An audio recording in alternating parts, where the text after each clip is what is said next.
Hey there. Today we're going to go over some of the features of xAttitude using the Stratux box. And it applies to almost all the other devices as well. So let's get started. So right now what I'm going to go do is I'm going to override the wind correction, because what we can do here is we can't really calculate our winds until we're flying. So I know that the wind is out of the south or out of the southwest. It's just a light wind right now.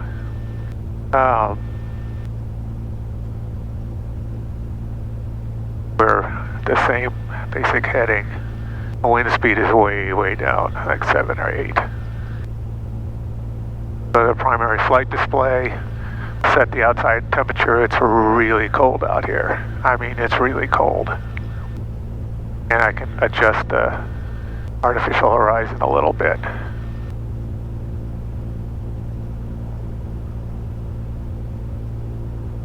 Okay, so let's go fly.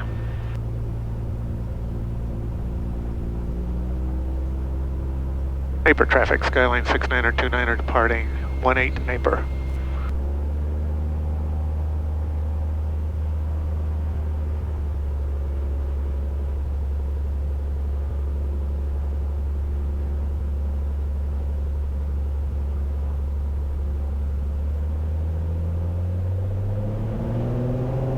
Looking for 2600 RPM, 27 plus inches of manifold pressure. We're good. Airspeed's alive, and we're flying.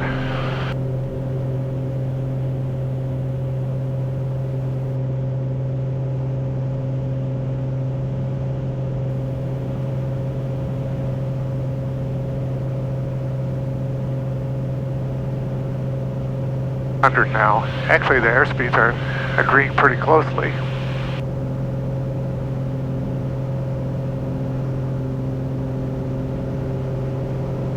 Turn over here.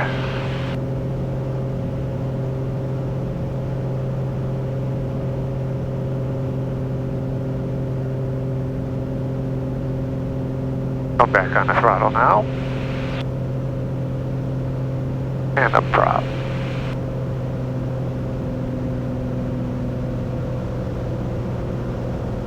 I'm going to climb up above these clouds a little bit. It's kind of pretty out here.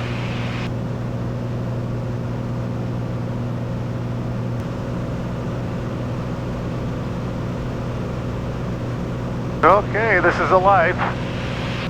Once the airspeed stabilizes, we'll get a little bit better. It's, we're showing 138 there, just a couple of miles an hour off. Traffic, Cessna 96096. Heading is 17. 8.5 miles to the south. Just a tiny bit. Southwest of the field. We'll be making a 45 for left downwind into landing runway 18. And the wind speeds agree with what we expected. It's a really pretty day, so let me show you what it looks like outside through here. Here's the camera. Oh, look at that. You can also adjust the horizon so it matches. Or you can do that a little bit like that. Or you can just turn off the horizon and just use that. Or you can even just turn off the wind. Don't want to obscure the pretty clouds.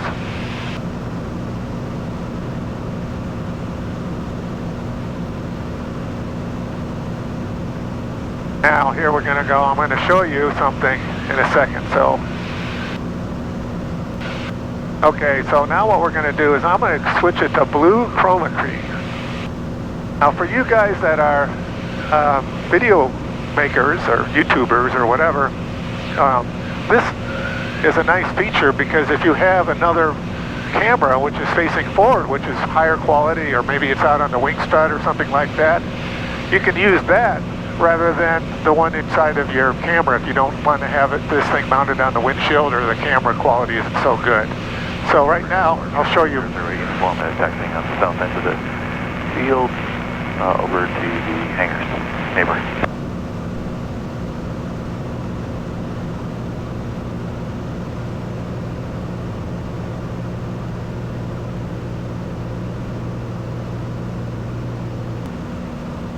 Cloud traffic, Cessna November 96096 on the 45 for left downwind entry for landing runway 18, cloud.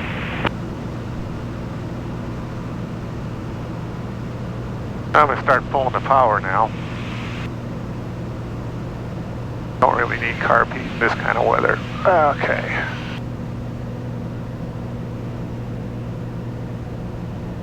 Slow down. Now, one thing I can do now is I'm going to go back here to setup, calibrations, and we're going to assume that we're landing.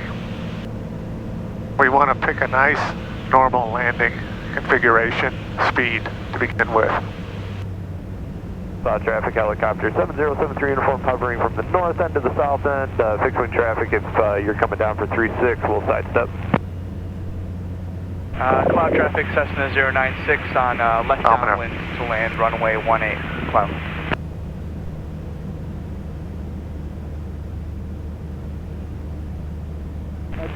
About there. Call that a normal approach speed. Now let's go ahead and put some flaps down. Helicopter 7073 uniform, alright, we will sidestep for you. Get some more flaps down. We can pull the nose up. Get close to the stall. In fact, we'll just go ahead and stall. Close. Getting close. On the stall thing.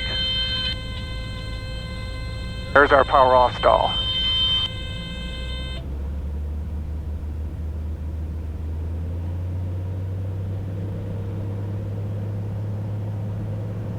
Cloud traffic, Cessna 096, left base landing runway 18, cloud.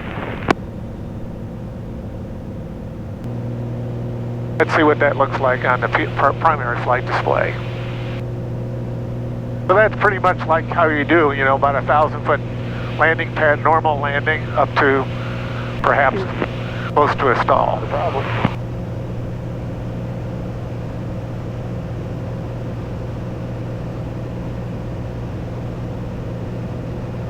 Cloud traffic, Cessna 96096, final landing runway 18, cloud.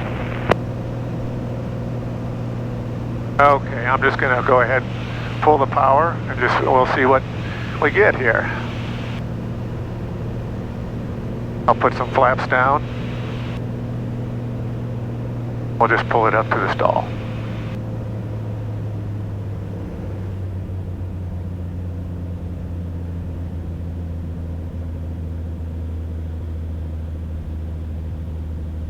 It's coming.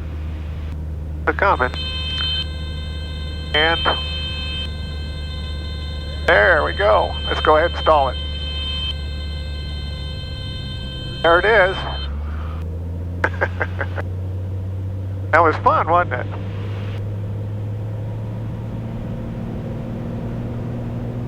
Let's see what kind of traffic we have around here. If anything. That's 5 nautical miles. Hey, there's a guy off there. If we go all the way out to 25 nautical miles, I'll bet there's a lot of airplanes. Who needs 25 nautical miles for safety purposes? But you got it there so you can kind of see who's around. If an aircraft gets close, oh, there's a guy overhead. Yeah, there we go. A jet way over our head. Look at that, he's way up there. Come around so I can see the thing better.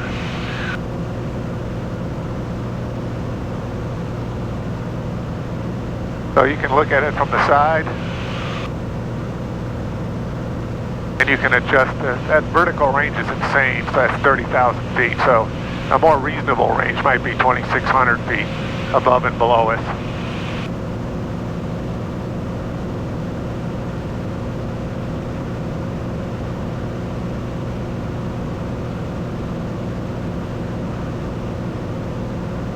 And what you can do is you can actually, so I'm free to move this around any which way I want, but if I switch it to north, it shows that, of course, obviously relative to north. Runway 18, departing to the south-southwest, cloud traffic. Aircraft will also show up on your primary flight display if they're above you somewhere within the display range, so if they're coming at you or whatever. So a couple of the other features that are kind of fun, is right now we're just have it on magnetic heading. Well, let's go over here back to setup. We can bring up a heading bug, which I like to do on cross countries. This particular plane at this point in time does not actually have a heading bug. Can you believe that? The DG doesn't have it. So we can set the heading bug with our finger to wherever we want to go. I find that quite useful. And if the only thing you want to do is, you know, you put in whatever track you want to go here, you can just set it right there if you just have on a GPS track. That's how that works. Make another turn over here so I don't get into the class Bravo.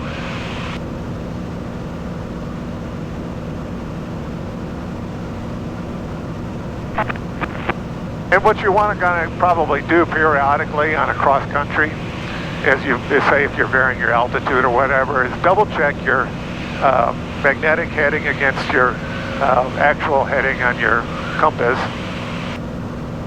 So here we are going presumably nearly straight. Yeah, about jumping around a little bit. 90, 100, 110. So that's off a little bit, isn't it? There, doesn't want to go all the way up there. Airspeed's 140, it's pretty close.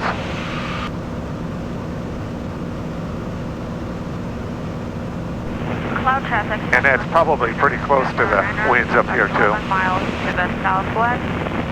Inbound for landing. Runway 18. Cloud traffic. Cloud. So there's lots of other things you can do. You know, you can declutter. Oh, there's an airplane up there somewhere. You can see straight up ahead of us, down. We're flying at, well, pretty high right now. Traffic coming into cloud, Cessna 096, I'll be flying at 3,000. Good example there. 2,600. 009. There's also the info. You can see more of that on the other videos that I have available. Back under setups, there's other kinds of things that you can do. I can't get my finger in here. Oops, nope, didn't want to do that.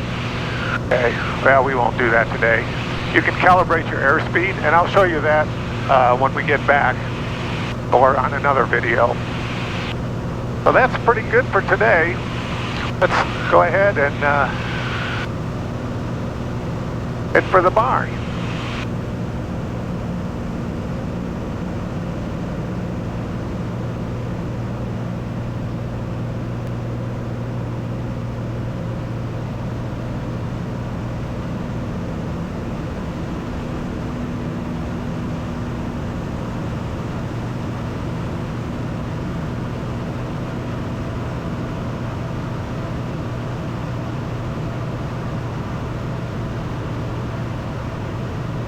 Picking up more traffic over here, as you can see.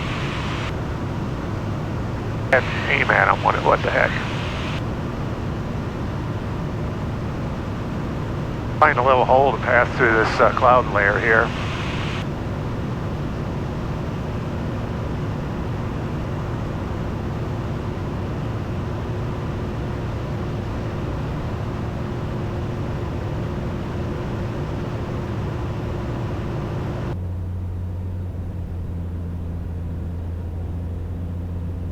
Naper traffic, Skyline 9029er, left downwind 18 Naper. Cloud traffic, Cessna 69er, 009er, on the 45 for 18. Cloud traffic.